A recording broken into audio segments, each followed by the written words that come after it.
मध्य प्रदेश विधानसभा सत्र में राज्यपाल महोदय के अभिभाषण पर कृतज्ञता ज्ञापन में मुख्यमंत्री डॉक्टर मोहन यादव ने कहा कि लाडली लक्ष्मी योजना से लेकर कोई भी योजना बंद नहीं होगी। सभी योजनाओं के लिए सरकार के पास पर्याप्त धनराशि है।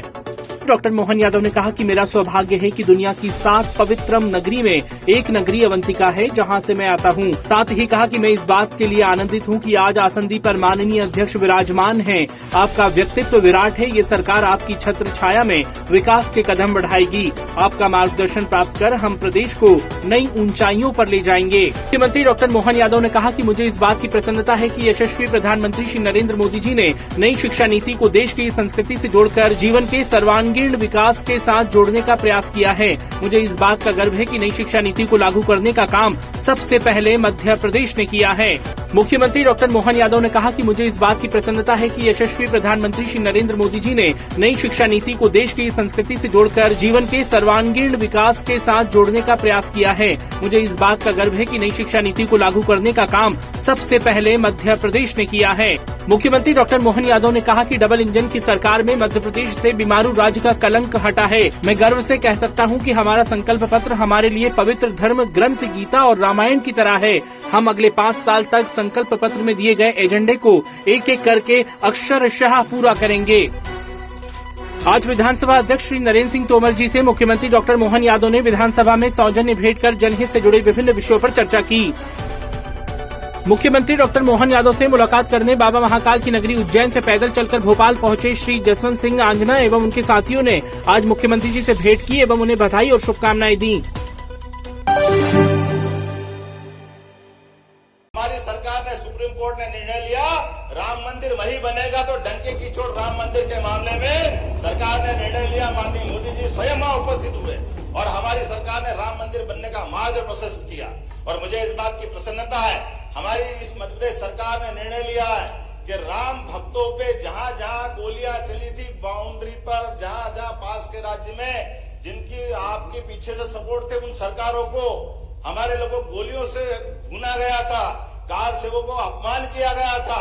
हम फूल बिछाएंगे आनंद के साथ। 22 जनवरी को पूरी सरकार स्वागत करेगी। मध्य प्रदेश सरकार राम भक्तों का, राम दर्शन करने जाने वालों का और तीर्थ दर्शन यात्रा के माध्यम से हमारी सरकार ट्रेनों से, बसों से जिनको अयोध्या की इच्छा होगी सबको पहुंचाने का प्रयास करेगी। माननीय बाला बच्चन जी ने एक विषय उठाया। आपने कहा पहले केंद्र सरकार 75% राशि देती थी, अब घट करके 60% हो गई। आपकी जानकारी के लिए बता दूं, पहले वास्तविक स्थिति 75% को घटा करके 60% इसलिए किया गया कि केंद्रीय राज्य में राज्य का हिस्सा केवल 32% था, जबकि अब ये बढ़कर के 42% हो गया। ये केंद्र सरकार ने हमारा राज्यांश बढ़ाया, कम नहीं किया। इसी प्रकार से कई और मद हैं, जिन मदों को मैं उल्लेख करूंगा तो लंबा हो जाएगा, लेकिन प्रत्येक मद में भारत सरकार में यशस्वी मोदी जी ने अपनी राशि को 3 गुना 4 गुना किया। कुल मिला के राज्य बजट का आधे से ज्यादा हिस्सा इसी प्रकार से हमारी योजनाओं के माध्यम से मिल रहा है। इसी कारण से हमारा ये बजट बढ़ करके पर्याप्त रूप से सारी योजनाओं को पूरा करने वाला हुआ। कुछ विषय अपने बीच में आए, कोई योजना पूरी नहीं होगी, बंद हो जाएगी, ये अनावश्यक डर है। माननीय अध्यक्ष महोदय, वही लाडली लक्ष्मी योजना से लगा करके सारी योजनाएं, कोई योजना बंद नहीं होगी। सारी योजनाओं के लिए पर्याप्त धनराशि हमने रखी है। इसी प्रकार से गैस कनेक्शन की बात है, गैस कनेक्शन की राशि भी सभी को बराबर मिलेगी, किसी की कोई राशि नहीं कटेगी। अगर इन्होंने बोला मध्य प्रदेश के अंदर भगवान कृष्ण के जहां जहां पांव पड़े, जहां जहां लीला रची है, चाहे अपना उज्जैन जहां उनने 64 कला 14 विद्या सीखी, जहां आपका धार का पास का अमझेरा जहां रुक्मी के साथ उनका युद्ध हुआ, या जाना पाओ इंदौर के पास की वो पहाड़ी जहां परशुराम जी भगवान को सुदर्शन चक्र देते हैं, वो सारे स्थान तीर्थ के रूप में डेवलप करेंगे। ये हमारी सरकार का निर्णय है। हम इन सारे निर्णयों के लिए सरकार में आए हैं। हमें इस बात की प्रसन्नता, यशस्वी प्रधानमंत्री मोदी ने नई शिक्षा नीति लागू करके हमारे देश की संस्कृति से जोड़ करके शिक्षा को जीवन के सर्वांगीण विकास के साथ जोड़ने का प्रयास किया।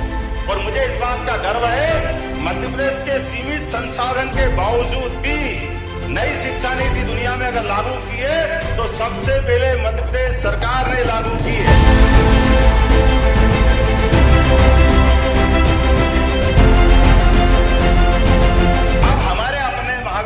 अंदर अगर पढ़ना चाहे आप तो कोई एज लिमिट नहीं है।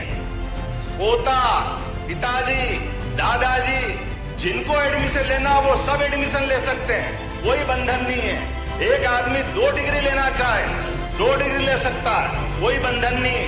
हमारे कोर्स की डिजाइन भी बीए, बीकॉम, बीएससी से बदल करके कोई साइंस का व्यक्ति इच्छा रखे कि मैं एक आर्ट्स का सब्जेक्ट पढ़ना चाहता हूं तो वो आर्ट्स का पढ़ सकता है। एक नई ऑब्जर्वेटरी साइंस टेक्नोलॉजी विभाग के माध्यम से हम बना रहे हैं, जिसको आईआईटी के बच्चे रिसर्च करने जाएंगे, आईआईएम के बच्चे रिसर्च करेंगे। मध्य प्रदेश के 16 विश्वविद्यालय से 10 से ज्यादा विश्वविद्यालयों ने फिजिक्स के माध्यम से वहां एमओयू किया है।